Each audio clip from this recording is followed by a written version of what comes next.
ഇപ്പോൾ വാരണായിരത്തിൽ പറയില്ല നീങ്ങതാ എന്നോട് ഹീറോ ഡാഡി എന്ന് പറയുന്ന ഒരു റിയലൈസേഷൻ മൊമെന്റ് പറയുന്നില്ലേ. പുറത്ത് പോയിട്ട് ഒരു കൂൾബാറിൽ കയറിയിട്ട് ഒരു സ്കൂപ്പ് കിട്ടിക്കഴിഞ്ഞാൽ ഞാൻ എപ്പോഴും ഒന്നും കൂടെ വേണം, ഒന്നും കൂടെ വേണം എന്ന് പറയും. ഒന്നും കൂടെ വാങ്ങിച്ചു തരുമോ, ഒന്നും കൂടെ വാങ്ങിച്ചു തരുമോ എന്ന് ചോദിക്കും. അപ്പോൾ എപ്പോഴും ആരും വാങ്ങിച്ചു തരില്ല.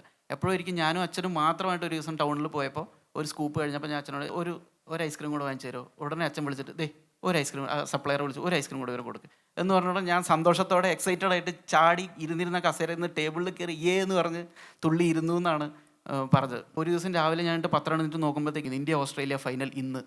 ഞാൻ അച്ഛനടുത്ത് ചോദിച്ചു, അച്ഛൻ ഇന്ന് ഫൈനലാണ്, ഇന്ന് സ്കൂളിൽ പോകാണ്ടിരുന്നാലോ എന്ന് ചോദിച്ചു. പോകണ്ട എന്ന് പറഞ്ഞു. അന്ന് ഇരുന്ന് ഫൈനൽ കണ്ടു.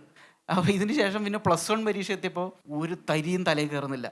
അപ്പോൾ ഇനി കൂടുതൽ വായിച്ചു കഴിഞ്ഞാൽ പ്രഷർ അടിക്കുക എന്നല്ലാതെ ഒന്നും മനസ്സിലാക്കാനോ പഠിക്കാനോ പോകുന്നില്ല എന്ന് മനസ്സിലായി. ഒന്നും തലയിൽ കയറുന്നില്ല, പഠിക്കാൻ പറ്റുമെന്ന് തോന്നുന്നില്ല, എന്ത് ചെയ്യാൻ പറ്റും. ശരി, ഇതൊന്നും ടെൻഷൻ അടിക്കേണ്ട, വെറുതെ ഇരുന്നു. എന്നോട് ഒരു സിനിമയ്ക്ക് പോയാലോ എന്ന് ആലോചിച്ചിട്ട് അന്ന് രാത്രി സെക്കൻഡ് ഷോയ്ക്ക്, നാളെ പരീക്ഷയാണ്, +1 ആനുവൽ എക്സാമാണ് ഫിസിക്സ്.